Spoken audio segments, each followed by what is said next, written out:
Welcome to Faces of South Asia. We have this show a wonderful and a great doctor, Dr. Lipi Roy. She's taken time off from her busy schedule, and we are so honored to have her at our studio. And she's here to say all about the services she renders to the community as a medical doctor, as well as she has been a great supporter of preventive health. We are here to hear everything that Dr. Lipi has to say to us. Thank you. Well, thank you both so much for having me. It's an honor and a privilege to be on your show. As Esha was saying, I'm a doctor, a medical doctor.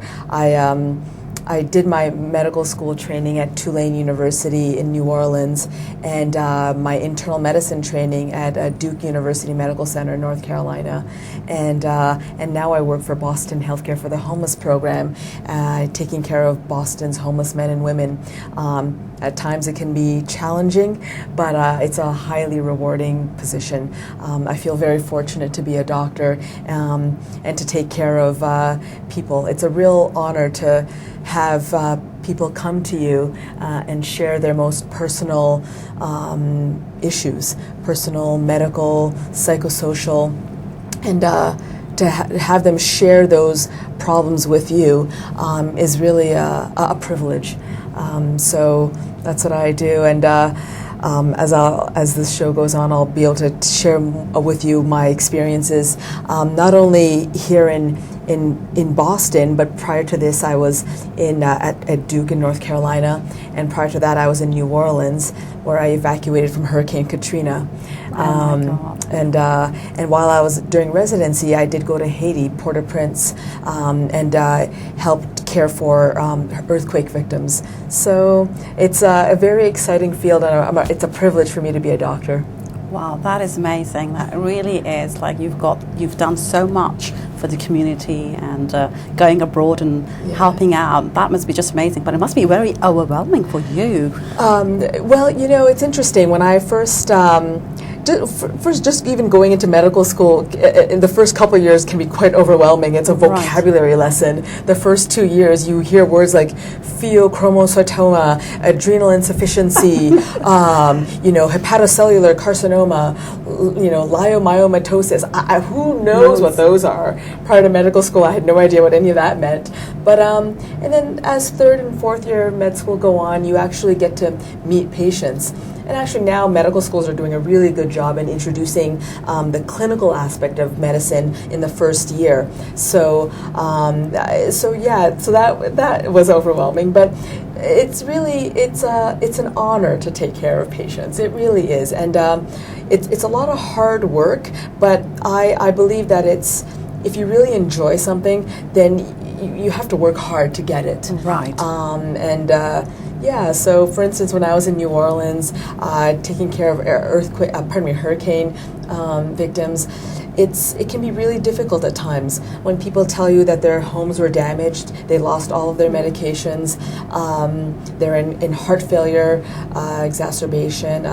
It can be very difficult and emotionally trying. When I was in Haiti, talking to people who lost everything, very, very challenging, but that's life, right? Life is hard. You don't have to go all the way to Haiti to, find people who've really struggled. Here in Boston, there are many people who've, have a hard life, and I see that every day because I take care of men and women who've really lost everything and who are struggling hour by hour, day by day. So, but it just reminds me of how lucky I am and how much more there is to do. Absolutely. I know that you work for the homeless shelter in Boston. So apart from serving the community in Boston, you're also internationally Haiti, as well as you've helped Katrina victims. Now, also you're into preventive medicine. Maybe you can shed some light on preventive medicine. Yeah, thank you for asking about that. I'm deeply passionate about preventive health. And about a few years ago, when I was a medical resident at Duke, I came up with this epiphany that I wanted to reach a larger audience, and I was deeply passionate about preventive health. And so I started a healthy spices blog. It's called spicesforlifemd.com. And in that blog, I talk about spices and their evidence-based health benefits. I talk about recipes that I cook and I take pictures of and that have these spices. And then I talk about health conditions that would benefit from eating healthier. So I talk about diabetes and colon cancer, high blood pressure. And then I recently started another category that's health and the homeless. Just short little blogs or blurbs about how what it's like to be a doctor who cares for homeless people. That's fabulous. That's Fabulous. amazing. It's such a honor to have you, actually. And when you say all this stuff, it like really, really gets to me, and like it's so rewarding to be helping. Yeah. What like when you're treating the homeless, what do you find the most difficult? Like, first of all, I'll tell you, when I first took this job at Boston Healthcare for the Homeless program, it was quite a steep learning curve because you quickly learn that health isn't just about the medicines that you prescribe, but rather health includes where you get to sleep at night, what food you're going to be able to eat. It includes your mental state. It includes your family, your support system. These are the social determinants of health. So if you're worried about where you're going to sleep and where your next meal is going to come from, it just doesn't matter if you're taking your blood pressure medications or your vitamins. So that was a very big lesson that I learned from day one. And the other big lesson, I mean, we learned this in medical school, but it really became obvious during this job, which is respecting all people from all walks of life. I learned from day one at working and caring for the homeless that these individuals that I care for are just like you and me. They've simply encountered several misfortunes and combined with maybe some bad decisions that have resulted in their current situation or predicament, where they're living in shelters or on the streets, sometimes with other people. But I take care of patients. It's a very heterogeneous population, all right? I've learned very early on not to pass judgment. Many of my patients are very well educated. Some of them have PhDs. Some of them are lawyers.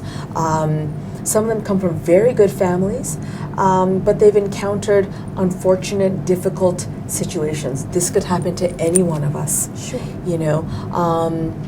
I hear this all the time, and even I had my own misconceptions or judgments. You see people on the streets that are homeless, that are begging, and people might say, "Oh, why don't they just get a job? Right. Why don't they why are they so lazy?" But the truth of the matter is, and I'll give you examples.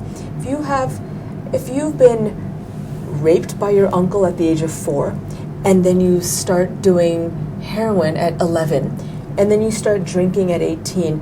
Are you really surprised? And when then you become depressed and want to take your life? Are you really surprised that it's hard to get a job then by 21? Not at all. So I learned not to pass judgment and treat everybody with dignity. That's such a nice It thought. is. And because next time when we see a homeless standing at the corner, you just wonder that why doesn't he get a job? But you just heard. That's so nice. I mean, what about the drug abuse? Do you bring them back? Do you think that there are some that trust you? Yeah, so I'm really glad you brought up that point. Amongst the homeless population, unfortunately, substance abuse is fairly common. Not all the patients struggle with substance abuse, but many of them do. And in fact, some data that came from our program at Healthcare for the Homeless program has shown that the number one cause of death amongst Boston's homeless population is in fact prescription drug overdose. So these aren't just drugs they're getting off the street like heroin or cocaine. These are medications that doctors and other healthcare professionals are prescribing. So For them or to the patients. But there's many causes going on. So one is overprescribing. Okay. Another is that they're diverting. So the patients that are receiving these medications are selling, they're trading, they're also doctor shopping. They're going to multiple doctors to get prescriptions. And they also combine these medications with other meds like benzodiazepines, alcohol, and whatnot, and other medications. And as a result, they can overdose. And so this is really a big problem. And actually, it's not a problem just amongst the homeless population, but rather nationwide. It's a big problem. And in fact, on CNN, Dr. Sanjay Gupta had a whole show dedicated to drug overdose. Absolutely. So it's a big problem. Absolutely. Dr. Lipi, you did win an award, I'm told, by Dr. Dinesh Patel. Yeah. Would you shed some light on what kind of award, what is, and what did it... I think you're referring to my MGH Primary Care Fellowship Award. Yes, I'm deeply honored to receive that. As you know, Mass General Hospital is part of the Partners Healthcare System, and they have over 6,000 physicians. So for MGH to award a rather new doctor like me, I was very honored. So primary care is something I'm very passionate about, and it all, again, comes back to prevention and taking care of people and trying to prevent their chronic diseases or preventing diseases from becoming chronic and certainly life-threatening. So I want to combine my passion for preventive health along with my passion for caring for the homeless population. So I started my concept was capturing the humanity in the homeless through a photographic essay. So I'm actually just about to start that project. So taking photographs of patients and their caregivers in different clinical settings, in the inpatient setting on the wards of MGH, Mass General, on the streets, in our Healthcare for the Homeless program, in shelters, and in our medical respite program. I'm very, very excited. What an ambitious physician we have on our hands. We do, we definitely do. So do you actually go out to help out the homeless, or do they come to you? Like, how does it work out? Yeah, so that's a great question. So at Boston Healthcare for the Homeless program, there are really kind of three aspects in terms of the care that we deliver. Most of it is at an outpatient basis. So at Healthcare for the Homeless, we're actually affiliated with 80 different sites.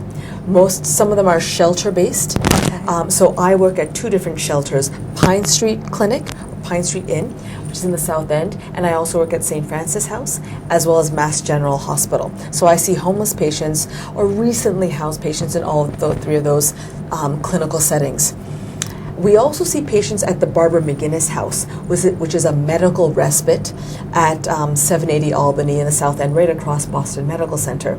And a medical respite facility is it's not a concept that many people are familiar with. Basically, it's a facility where we take care of people that are not sick enough to be in the hospital, but they're not well enough to be on the streets or in shelters. So people like you and me who have homes, we would go home and get care there. So, but here at Barbara McGinnis House, it's named after one of our wonderful nurses who unfortunately passed away, Barbara McGinnis. At this medical respite, we care for these homeless individuals who have nowhere else to go.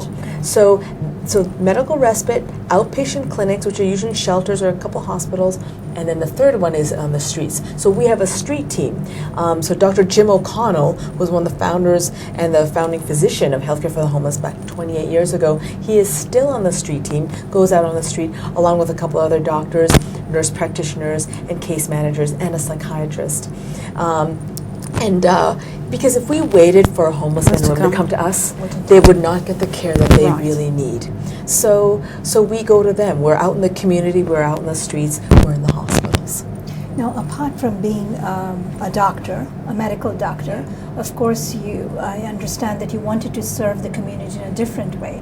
What's the drive behind to serve the less privileged, I would say, because it's two different worlds, really two different worlds. Yeah, I guess my desire to serve the underserved or to really be involved in public service, I think started at a really young age. My mother and father really instilled in me and my brother this idea of treating everybody equally and to see the good in everyone. and to help those in need. I started volunteering in my local community in Toronto, where I was born and raised. At a very young age, I volunteered at a local hospital, libraries. So that happened at a very young age within my own school and high school. Certainly in university, I was a student health education counselor, and I did a radio show. So I was really involved in those things. And then I guess as I got older, I through undergraduate and graduate school and through medical school, it just really opened up my world. And as an Indian or a child born to Indian parents, I went to India many times, and that's where I actually probably first saw abject poverty in New Delhi, but particularly in Calcutta. And I saw abject poverty side by side with like opulence, luxury and opulence. I have some relatives that really don't have much, and I have other relatives that are quite wealthy, and that you see that in our Western society as well, right? So so this notion of giving back started at a very young age, and just has really continued. When I was a medical student at Tulane, New Orleans. I was at med school from 2004 to 2008, and in 2005, as you probably know, New Orleans experienced a catastrophic hurricane and the breakdown of the levees, but it really affected the people of New Orleans in a very unfortunate way. Really opened up my eyes and the eyes of my classmates and faculty and professors. And I personally never really experienced that in my life. And to think that something that would happen in a so-called rich nation like America, it was eye-opening, especially for a lot of other people in the country, to see people in this country suffering and in such deep poverty. So I think it opened the eyes of many people in this country. So we evacuated because Tulane, the medical school, flooded and was shut down. This is unprecedented for a U.S. medical school to close. But school, actually, it was a 5-week interruption. We went to Houston for 9 months. Very grateful. I'm very grateful to the people of Houston that took us in, Baylor College, Baylor Medical School. And then after 9 months there, came back to a very different New Orleans. Several of my classmates started a grassroots clinic where I also worked and took care of patients, locals who just lost everything. Medications gone for weeks. Can you imagine how depressed, disheveled, and just anxious they were? But I have tremendous love for New Orleans and the people there. Just warmth, generosity, and a diversity, and just a perseverance. And then when I was at Duke for residency, earthquake struck in Haiti, and I felt so helpless being in North Carolina at Duke. I had skills that I felt I could contribute to the people of Port-au-Prince. So at the time, Duke was sending highly specialized people like trauma surgeons and infectious disease doctors. They really weren't sending residents. But so I waited for a few months. I applied to many other organizations and didn't hear anything. And then, as the saying goes, when it rains, it pours. And I heard back from several organizations. I ended up going with a group from, I think, Chicago, a group of doctors and nurses and a psychologist.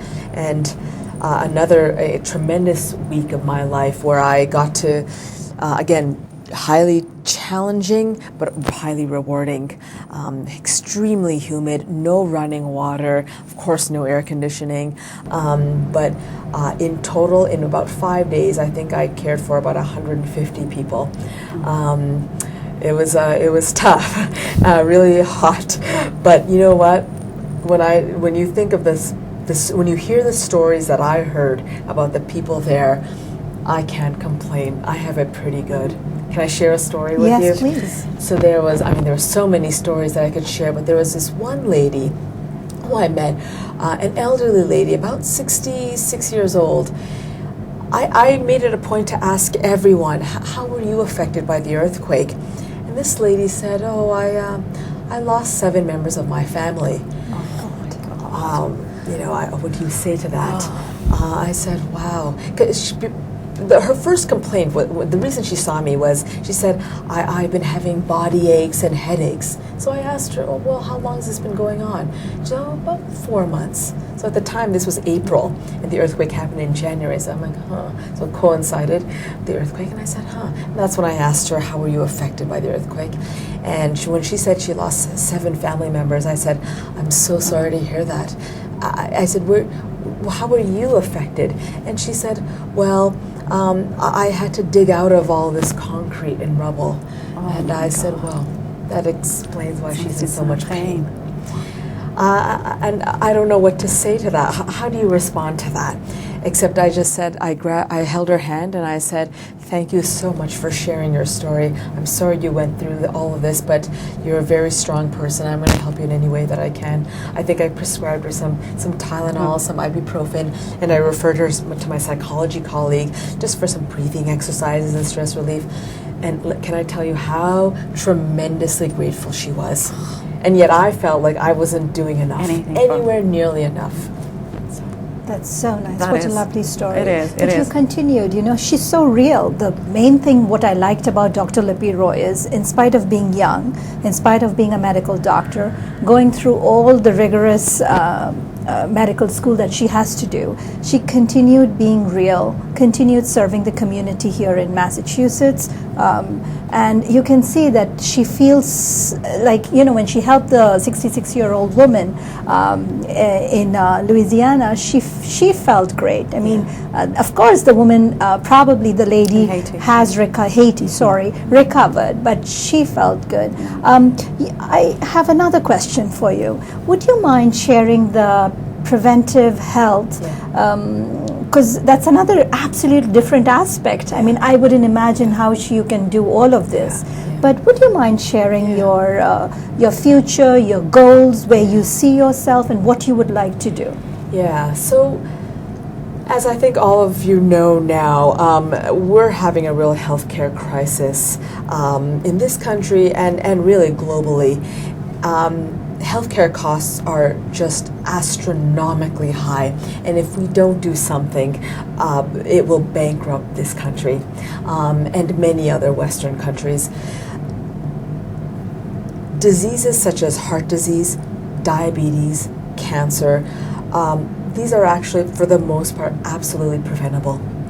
So my focus, in addition to really, it's all public health. What I do, taking care of the homeless, is public health. Prevention is really public health as well. And I really am trying to reach a larger audience. This is why I started my Healthy Spices blog, to reach a larger audience. And by the goal or the mission of my Healthy Spices blog, spicesforlifemd.com, is to educate and thus empower the public to make healthy lifestyle decisions. People are absolutely capable of doing this on their own. They can eat healthy, they can exercise, and just take better care of themselves. I firmly believe that people are motivated to do so. Sometimes they just don't know how. Or sometimes they need a coach, like a doctor or a nurse or a nurse practitioner or a friend or a counselor, somebody who can just motivate them, to say, hey, you can do it. John, Jane, Anita, you can really do this, and I'm going to show you how. So a part of my blog is to really show people simple recipes using spices that have health benefits, make really simple but healthy, flavorful recipes. And this way they can prevent getting high blood pressure, prevent getting diabetes, prevent getting cancer. Many cancers have been shown to be related to poor diet. Colon cancer, for instance, is associated with low fiber, high fat diets. Endometrial or uterine cancer, pancreas, kidney, the list goes on, breast cancer. So, and then of course heart disease, lowering salt intake, lowering fat, but eating healthy fats that can be found in nuts like almonds, and olive oil. There's no reason to sacrifice all the good things that you like. I never deprive my patients of eating, say like a chocolate chip cookie or a piece of cake. That's totally fine because I have a sweet tooth myself, but I advocate moderation. I'm like, okay, so what's your favorite food? Is it I don't know, chocolate cake, or is it a donut? That's fine. You know, you can have one, say, maybe once a week. Just don't have like 5 donuts a day, you know? So in addition to eating healthy, I also advocate for exercising. And again, I don't want people, they don't need to run a marathon, but just small steps, small doable steps. Even with my patients at Healthcare for the Homeless, this is what I tell them. Start with maybe 10 minutes of walking, like, you know, brisk walking. 10 minutes. If you can do that maybe 3 times a day, that's 30 minutes. And if you can do that maybe 3-4 times a week, that's perfect. And then if you can increase that to maybe a higher impact, maybe some jogging or staircases. You don't have to buy an expensive gym membership to do exercise and to participate in fitness and be healthy. People are creative all the time. I also tell people, you know, maybe you can park your car further away and then walk, you know, throughout the parking lot. Or go to the mall and just take several laps. Many, many ways. But I firmly believe in combining healthy eating with exercise. And then, I'm sorry. No. I was also going to say another aspect that's really important in our lives is really just trying to get a hold on stress. We're all leading stressful lives. Even homelessness is a chronic stressor. And I, again, talk to my patients about this. Mindfulness is something I'm deeply passionate about as well. So taking deep breaths, and I'll sit with my patients in the clinic. So instead of prescribing medications, and sometimes people do need medications and therapy, totally fine. But I also like to emphasize really simple exercises such as mindfulness, as simple as deep breathing. And so in the clinic, I will demonstrate. I said, all right, John, let's do this together. Take a deep breath in and out. Breathe out through your mouth. In and out. Think about a peaceful place, whether it be an island or the beach or at a cottage or in a swimming pool in your mom's backyard. Think about a nice peaceful place where you can go and do some deep breathing. Find a nice quiet place where you can do this even for 5 minutes, just 5 minutes every day. We all have 5 minutes. And then as days, weeks go by, increase that to 10 minutes and then 20 minutes. And then you'll soon realize that this is just who you become. Rather than responding to everything in a hyperactive kind of way, you'll just take a step back, take a deep breath, and realize, okay, what needs to be done? So. It's great. It really is. It's absolutely, because the stress relief is very, very, very important. That's so nice that you shared that. Yeah. And do you specify any spices? How about one more? While you were speaking, I was thinking this is the adult community you're referring to. Yeah. What is to the children you're saying? Because these are the future. Yeah. What did you think? Wow, so I'm really glad you brought that up. Actually, so this is, again, a nationwide and a global problem. Childhood obesity nobody ever talked about childhood obesity before, but now it's actually an epidemic. We're seeing diseases in children that were never seen before. You know, diabetes is a perfect example. So about 30 million people in the United States have diabetes. That is 1/10 of the population. Of them, there are so many, I think 1 in 400 children have diabetes. And we're talking about type 2 diabetes, which used to be the adult diabetes. Now it's young kids, as young as 6, 7, 8, 9, getting high blood pressure, getting diabetes. And a lot of it is related to really lifestyle. We call things like diabetes and heart disease and obesity lifestyle diseases. But what does that really mean? It means people who lead a sedentary lifestyle. They're not active. They're eating foods that just aren't good for them. A bag of chips while, you know, on YouTube or playing video games. And again, we're all guilty of that. Even I like a bag of potato chips, but again, it's all about moderation. And you were asking about children.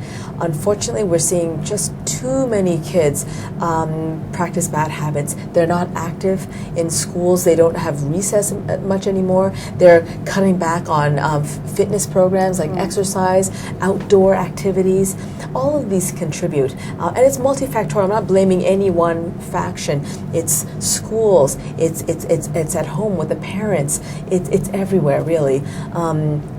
cafeterias, doctors, nurses, the whole community, I think, really is responsible. Government programs. I have to really commend the First Lady, Mrs. Obama, and her Let's Move program, where she's really targeting childhood obesity. And she's talking about gardening, she's talking about like exercising and eating healthy, she's getting famous chefs involved like Jamie Oliver. I am such an advocate for that. And this is what I'd like to eventually do, really get the public involved and getting them excited about it. It's not fun when somebody tells you you should do this and you should do that, but to get them, empower people so that it's just a part of their natural life and that they enjoy it. So that's really my goal. Absolutely. And you know what I also think is where we are, like we are in Boston, in Massachusetts. Yeah. So what Michelle, the First Lady, is doing in Washington, D.C., we should start doing it here in Massachusetts. So if you're an advocate for healthy eating and mindfulness, we should start doing it here in Massachusetts so that the neighboring states also we can help them. It's great. It's really great. Yeah. I think too a lot to do is with portion control. I think because whenever we go out, it's so much food, and I think that makes us obese, because we tend to eat a little bit more when we go out. Yeah. And they say, when you do go out to restaurant, what they serve you, it's actually a meal for two. Yeah, that's a great point. Obesity is actually a really complex problem, and it's actually multifactorial. Portion control, you're absolutely right, is definitely a contributor. You talked about, especially U.S. restaurants. I just came back from a trip to Greece, and restaurants in the United States and in North America in general really do serve large portions. And so the way I combat that, now I love eating out, I love trying different restaurants, and I encourage everyone to do so. So I actually eat until I'm full. And I just don't feel obligated to finish everything that's on the plate. So I eat until I'm full, and then I have no problem asking my server, would you mind just packing the rest for me to go? I was raised in an Indian household where you do not waste food. So I'm the queen of the doggy bag, so I always pack foods to go. I also try to eat healthier foods. Maybe some seafood like salmon, whole wheat pasta, things like that. But I can easily make one meal from a restaurant, easily extend it to 3 meals, as leftovers. And I think that's a really wise thing to do. But yeah, portion control is definitely one aspect of it. The sedentary lifestyle, exercising, or rather not exercising, eating foods that are just not healthy, full of saturated fats. And again, this is where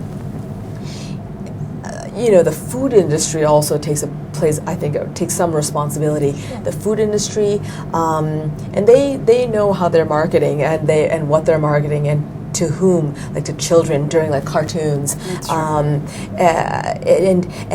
the clever marketing of cereals and fruit juices, which are really not healthy.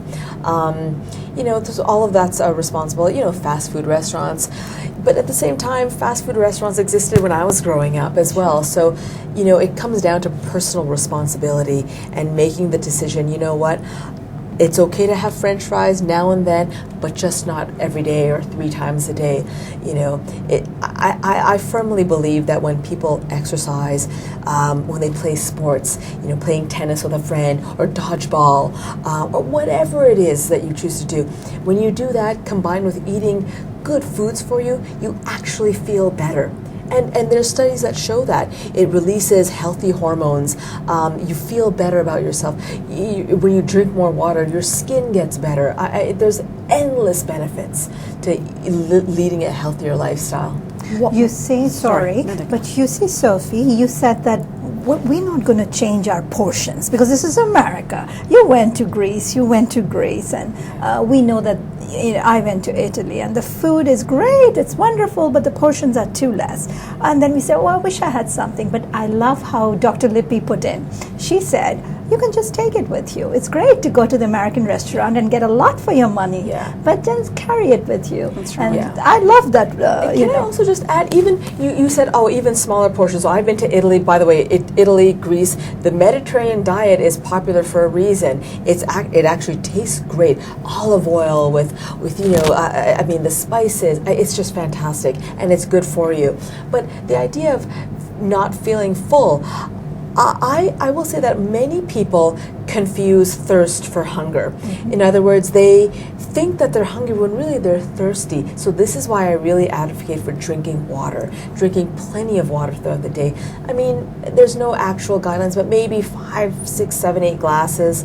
And even having a glass before a meal, it'll just curb your appetite, right? So you won't eat as much. So that just to address this idea of not eating enough. Oh. What about all the different diets that they have, like the Weight Watchers, the Atkins, or the ketone? I mean, I don't know what kind of diets. And like my daughter's on a diet, and I have no idea. Like it's like a high fat, high protein, no carbs diet. I'm going, that's not healthy. Like you can't do that for a long time. Yeah, that's a really popular topic. And so I got to tell you, there's a lot of fad diets out there. Like this, anything that's extreme in life in general is not good. Yes. As a medical student, my God, I can recall how many all-nighters. I actually wasn't good at all-nighters because I had to sleep. I had to get at least 2 hours of sleep. But I mean, no extreme is good for you. So it just doesn't make sense to eliminate all fats from your diet because the body needs fats. It needs cholesterol to function. The brain needs cholesterol or fats to function. Again, just not in extreme levels or extreme amounts. The body needs carbohydrates, protein, fats. It's just reality. So, but again, it's all about moderation. I advocate for a balanced diet. Fruits, vegetables, the healthy carbs, such as whole wheat bread, whole wheat pasta, the healthy fats, like poly or monounsaturated fats, which you can find in nuts, olive oils, things like that. And then lean meats, like chicken, turkey, fish.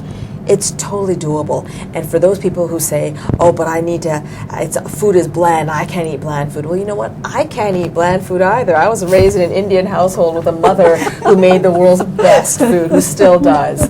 So I was raised not to put salt on my foods, but still eat very flavorful foods. So I add things like, and this is what I tell my patients. I tell them, all right, Mr. Smith, instead of adding salt, why not try maybe some black pepper or try some garlic, chopped garlic, or oregano, whatever your favorite spice is. Why don't you just add that? And then sometimes I'll get a little bit more exotic and I'll talk about turmeric or cumin or coriander. And sometimes they'll look at me a little shocked, like, what is she talking about? But they're fascinated. People genuinely want to learn. And all of these spices, which I talk about in my Healthy Spices blog, spicesforlifemd.com, turmeric, for instance, is actually a great spice. Plenty of health benefits, antioxidant, anti-inflammatory, so it reduces your risk for cancer, heart disease, and so heart disease has been affiliated with inflammation. So again, turmeric, cumin, coriander have anti-inflammatory aspects, so does garlic. So I think there's so many options: ginger, garlic, cinnamon. So I have healthy desserts on my blog as well. So instead of using butter and oil, you can substitute that for applesauce, and then add some cinnamon. There's nutmeg. There's just so many options out there. So there's no excuse for not being healthy. Absolutely. I mean, really, how well spoken. I just enjoyed all aspects of Dr. Roy. All aspects. She's so passionate. She's passionate serving the community. She's passionate with her, and she really wants to make a change. The best part is, you can say things, you can do things, you can be a doctor in the office, but she is out there waiting to make these changes and is looking forward to do some more. Yeah. And you have her blog, of course, please do go on her blog, and we will see more of her, I'm sure, in the future doing these cooking, maybe doing Yes, my next step is actually to be doing some cooking demonstrations and maybe uploading them onto YouTube, and maybe one day having my own medical cooking fitness TV lifestyle TV show. Absolutely, and wish you all the best, because this is something which the population needs it, and we wish you the best. And thank you for really coming all the way to the studio in spite of your busy schedule. We all heard everything that you do is amazing. And you have a good family value, and that I really regard your parents for that. They've raised a wonderful daughter, and I'm sure the son too. And wonderful. My mother and father will be very happy to hear you say that. Absolutely. I think it starts there. The family value is very important. And she has, the best thing is she has held on to that value, and she kept it going. She's serving, and she has more to do in the future. So thank you, Dr. Lipi Roy. Thank you. It was a pleasure having you on our show. Thank you. I'm Esha. And thank you so much, Dr. Lipi. Thank you. From Faces of South Asia. See you next time. Bye-bye. Bye-bye.